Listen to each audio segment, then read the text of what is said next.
Hello everyone, hi, welcome to the channel of Wall Street Mojo.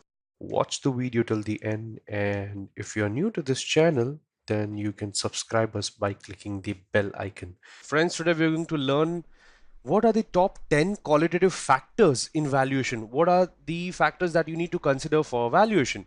See, valuations are done using quantitative data like income statements, balance sheets, cash flow statements, and from the annual report. So basically, so think about preparing a financial model of the company and applying the valuation tools like DCF method, precedent transaction method, a relative valuation, PE, EV by EBITDA, and so on and so forth for valuing the company. However, there are not so tangible factors which also impacts which absolutely impacts the valuation of the business. So let's start. What do we mean by the qualitative factors in valuation method? See, qualitative factors when we talk about are in the business valuation, which are almost impossible to quantify for business. So we can say that these are the factors in the business valuation which cannot be directly, it cannot be directly quantified, right? And you can say that they are equally, but if more important that quantitative factors in valuation, and at the same time, no company can ignore this tangible factors because they really matter in valuing a company. See, numbers are not the only thing. Remember one thing, numbers are not the only thing that matters when you think about evaluating a business. There are other factors as well that may skip your mind as an investor. So in the next section that we are going to do, we'll go to the meat of the article and will help you to make smarter business decisions, and you will be able to think through a completely a different perspective before ever spending a buck of your stock. So what are the qualitative factors in valuation? The qualitative factors in valuations are something as follow. First is the company's core businesses. Now, first, as an investor, you first concern should be that how a business makes money. So the recent basically definition of a business, money making may not be the sole ingredient of a good business, but as an investor, you should invest in a stock which will make you money. Okay, that's why it's important to peep through this their revenue model and find out whether it will really work the long term. Like you can say that, for example, if you look at the business model of KFC, okay, we will see that they sell delicious chicken burgers, chicken roast, and many varieties of the mouth-licking chicken and veg recipes. Their business model is very easy to follow. So as an investor, you would know this is how the KFC makes money.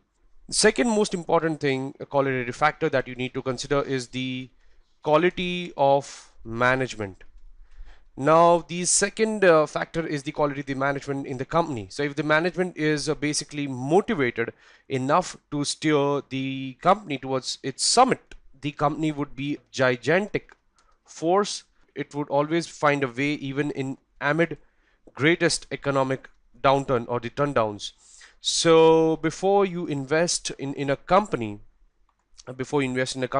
having a check on the management quality of its at utmost importance. Having greatest business model will not serve the management quality of the company at par.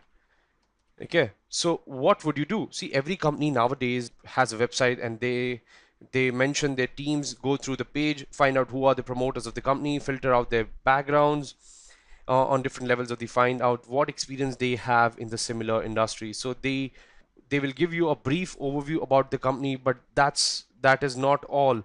You would need to dig deep and see for yourself what management is really up to. See the history of performance. Then you can see the management discussion and analysis, which is known as MD&A. Okay, you can look for any insider information. Okay, that will be really helpful.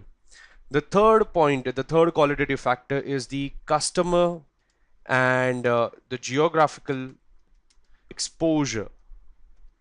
So there are two basic things that you need to check out, that if you want to penetrate the actual picture of the company. First, you need to find out about the customer of the company.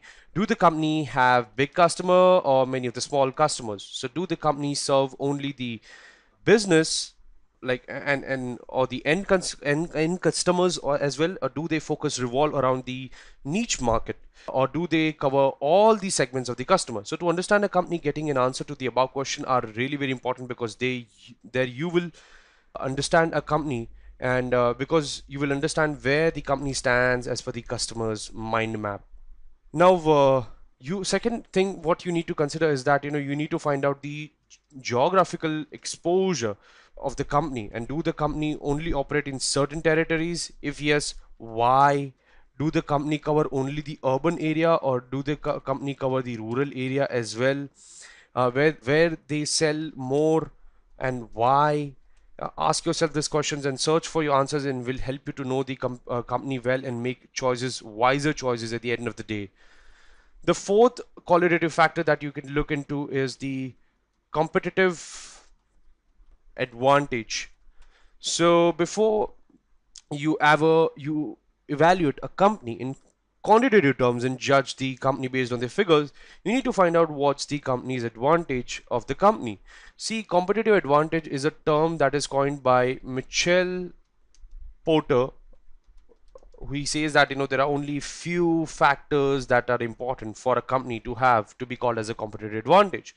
The first is the competitive advantage of the company is unique, okay, ability which cannot be emulated by any other company easily. Competitive advantage, it helps the company to produce more profits and more revenue, efficient system, and processes. Competitive advantage, it also helps all the activities of the company and get aligned with the organizational strategy. Now, the fifth factor that you need to consider is the corporate governance. Now, in simple term, corporate governance is the holy grail of the sustainable business. If the corporate governance of the business is not in order, you can say the whole business is a crumble sooner or will surely crumble sooner or later. So checking out of the corporate governance of the company is turned at most importance to the investor. You need to see things like, are the rules of the company aligned with the company's missions and vision? Are the companies uh, serving each and every stakeholder as well? Are they legally compliant with the government policies? So if the answer to the above is yes, usually the company is pretty good at the corporate governance. The sixth thing that you need to evaluate is the industry growth trends. Now, doing your own due diligence doesn't end at the company level. You need to find out which sectors the company is in and see the industry under the research lights. You should gather the data of the last 10 years, and then use the different tools to see whether you seem to find any pattern or trend or not. Uh, in this quantitative factors may help you to get an idea about the quantitative factors and look at different trends, analysis, experts forecast, and so on and so forth. Then there are a few more which I can just tell you in the names, like competitive analysis. You have something that you need to evaluate as any disruptive technology, and any market share, if any. And the last factor that you need to look into is the regulation that one is complying. So these are the couple of qualitative factors that one needs to consider, while you can say, for valuing a company. If you have learned and liked the video, if you think that if you have enjoyed and learned watching this video, please like, comment on this video, and subscribe to our channel for all the latest updates. Thank you everyone. Cheers.